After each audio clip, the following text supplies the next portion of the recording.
If you go to a supermarket, you will find various commodities there. Say for an example, a soap and a deodorant. Soap is taxed at 12%, whereas deodorant is taxed at 18%. Whereas if you go to petrol bunk to fill up petrol, it is under out of GST. So there is no GST on petrol at all.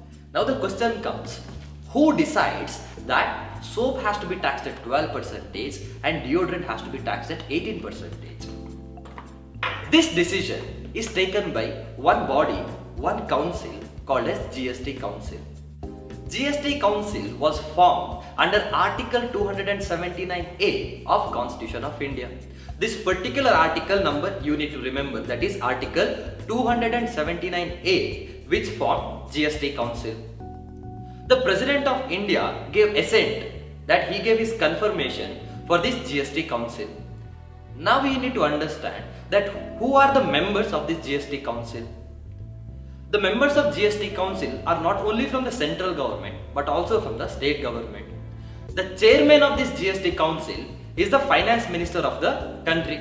As of now, it is Sri Arun Jaitley who is the chairman of the GST Council. Then who are the other members? The finance minister of all the states and representatives from all the states are the members of this GST Council. Till now we understood that GST Council was formed under Article 279A and the President gave his assent to this particular council and the members of GST Council. Now we need to understand that what this council actually do. The first and important thing what this council does is it determines the particular rates for particular commodities.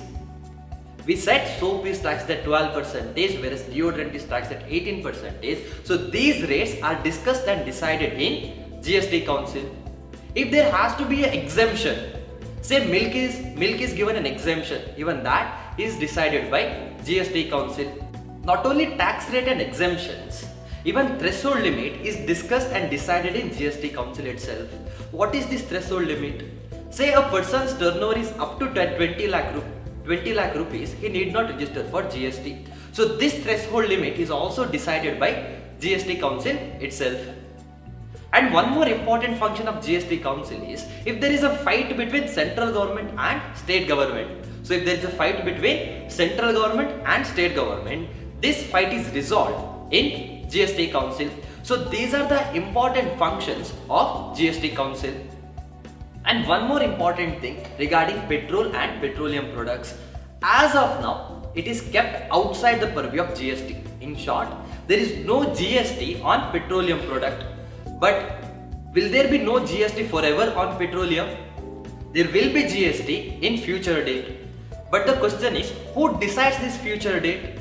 Answer is again GST Council. So GST Council will come together and decide one date. Say from 2019, that is the only example I am saying. They will say from 2019 there will be GST on petroleum. If they decide this, there will be GST on petroleum as well. So this decision is taken by GST Council. To summarize the entire point we discussed, under which article GST Council was formed, that is Article 279A, which is very important from your examination point of view. This is one of the most important theory questions from your first chapter.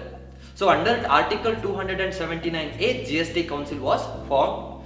Who gave the assent? President of India gives the assent for the GST Council.